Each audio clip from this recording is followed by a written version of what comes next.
Hello guys, good evening. I think তোমরা সবাই ভালো আছো, আমিও খুব ভালো আছি। এখন বাজে সন্ধ্যা 6:42 মতন বাজে। আর আমি এখন এসেছি এমন একটা স্টেশনে, যে স্টেশন তো আছে, কিন্তু স্টেশনের কোনো রকমের টয়লেট বাথরুমের কোনো ব্যবস্থা নেই। আর সত্যি আমি বুঝতে পারিনি যে স্টেশনে কোনো ব্যবস্থা থাকবে বা থাকবে না। বাট তোমাদেরকেও দেখিয়ে দিচ্ছি এই স্টেশন। এটা হচ্ছে উত্তরপ্রদেশের রিচর্ড রোড স্টেশন। তো তোমাদেরকে দেখিয়ে দিই এই স্টেশনটা, দেখতে পাবে। এখানে না বাথরুম করার জায়গা আছে, না হাগার জায়গা আছে। অনলি ফর টিকিট কাটার জায়গা আছে আর যাওয়ার জায়গা আছে। তো বয়স, তোমরা আমার সঙ্গে থাকো এবং শেষ মতো দেখো। আমি এসেছিলাম আমার পিসি বাড়িতে ঘুরতে। তো আজকে সারাদিন খালি টাকা পয়সা খরচ করে যাচ্ছি।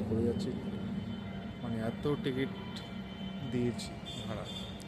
বাট শেষ পর্যন্ত আমি চলে এসেছি স্টেশনে। এবার স্টেশন থেকে যাবো ভ্যালি সিটিতে, ভ্যালি সিটি থেকে ট্রেন ধরে বাড়ি যাবো।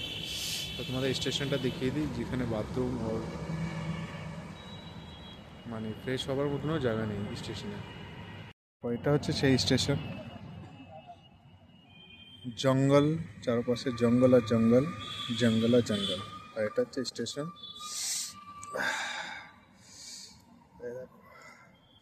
এখানে বাথরুমের জায়গাও নেই। আর যদি ভালো করে তোমাদেরকে দেখাই স্টেশনটা,